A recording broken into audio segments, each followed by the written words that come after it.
Hello, welcome to Lemon Studios, where we talk anything and everything entertainment. I'm, of course, Lemon himself, Zeke Lamone, and this is Crash. Why are you so snippy? Oh, he wanted to kiss. He wanted to kiss. And we are here to talk to you about The Invitation. Oh, I guess he wants to be alone now. We're here to talk about The Invitation, which just came out to theaters and is most likely going to win the box office this weekend. And I'm here to give you my thoughts on it. So, generally, I am a very positive Pete when it comes to movies, because I just love them. I really don't get why people get into movies and then they start reviewing movies and then they basically just criticize every single one because oh, I've seen it 1,000 times. Well, that's the whole point. Okay, every movie's the same if you really think about it. So I just really go in and I just look for the positives. And if you have been watching my channel for a long time, I'm not going to go against that criticism. A lot of people tell me that. People at my job tell me all the time, Zeke, you're too positive. You're too positive. You need to be more critical. You need to be more critical. I'm just like, well, I just want to enjoy it.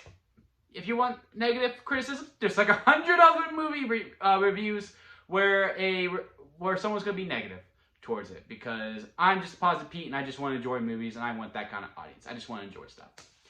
With that being said, this is one of the few times where I'm going to be negative. Because look, you really got to earn the sour lemon and the expired store-bought lemonade and the store-bought lemonade to a T. I grade on a curve. I generally give lemonade and up. I guess that's generally it. But those bottom three, you really got to earn them. And this earns one of those three. Which one? Well, you'll see at the end. First of all, the lead two in this movie are very good. They have great, amazing chemistry. When they're on screen together, it's great. The movie really thrives with those two on screen together. However, once one or the other is separated from each other, it completely falls flat, and the movie really drags. And when I say drags, I mean it drags. There was a couple times, and the theater wasn't that packed, so I didn't feel that bad about it, but I checked my phone, and I usually don't when I'm in the theater. I usually really try to be super respectful. And I just wasn't feeling it when those two weren't together. But when they're together, man, this movie really picks up.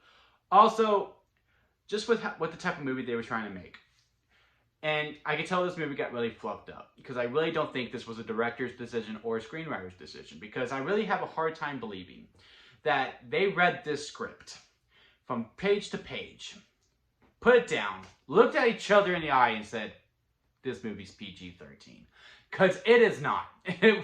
This movie got a rated PG-13 rating, and that is 100% from a studio note, because, man, this movie needed... So if you don't know about The Invitation, there's this one trailer, and it's a great trailer. Like, me and my friends at work were even talking about it earlier this week. They're like, man, I'm actually really looking forward to that Invitation movie. It's a great trailer. It is a great trailer. And it's about this girl who she lost everyone. She's really on her own, and she just decides to do this family website where she can meet a relative that she probably doesn't know about. She finds one, they meet, and they go to London together after they meet up for a wedding, so she can meet the rest of the family, but it's being held by this guy that's in a manor, and love is in the air, right?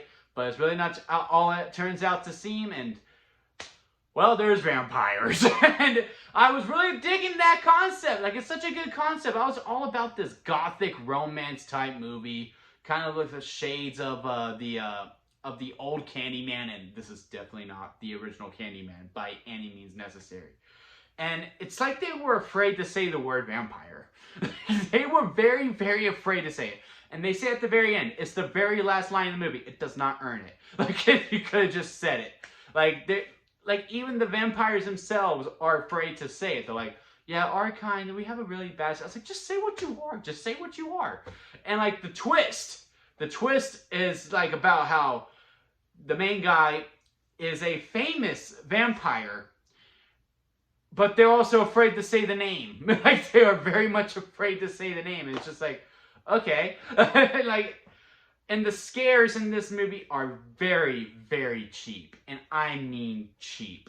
Very, very, very, very, very cheap.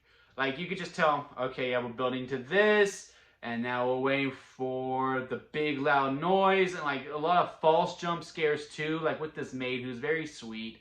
That's the thing. Everyone in this cast brings it, but you can just tell after the cutting room floor when they lost the blood, because I really think this movie needed some gore to just really be like, oh man, like to really solidify how sick and twisted these people are, because the things they do, and like it cuts away from it and like goes to her POV to be like, oh yeah, no, she's distraught about it. But I think we as an audience need to see it. Gore is not always very essential. For this movie, it was. And it needed a lot of that. It needed a higher body count. And it probably needed some other things too. It just really needed to lean completely into that rated R to really give this movie some more life. And with that, I just cannot recommend this movie, because at the end of the day, this movie does what no movie should do. No matter how good or bad you are, you gotta be entertaining. You could be bad and be entertaining. You could be good and be very entertaining. This movie is boring. And for the most part of it, there are some scenes that get really exciting. And the third act, for the most part, is okay. But that is the one time where they hit the go button, and no, that's when you needed to marinate. And the third act, that whole finale, it was just rush. And I just really left the theater dissatisfied. I did not have a good time at the theater this time around, and that's very rare for me to say. So if I had to rank this on the lemon scale, this is how it works if this is your first time meeting.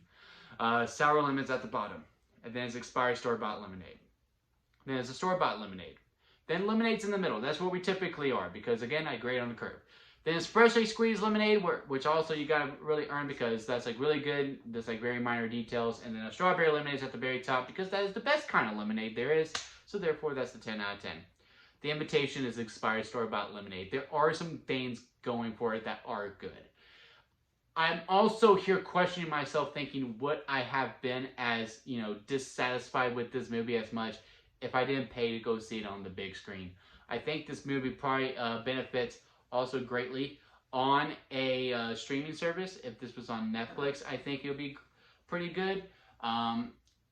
Or Hulu or anything like that. This is not a theater movie by any means. What?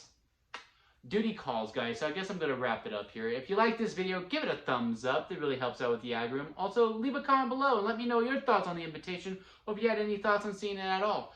Also, if you like me, or if you like Crash, hit that subscribe button, as I am trying to grow into my YouTube career. And that'll be it for me, guys, and I'll see you here next time at Lemon Studios. Say bye, Crash.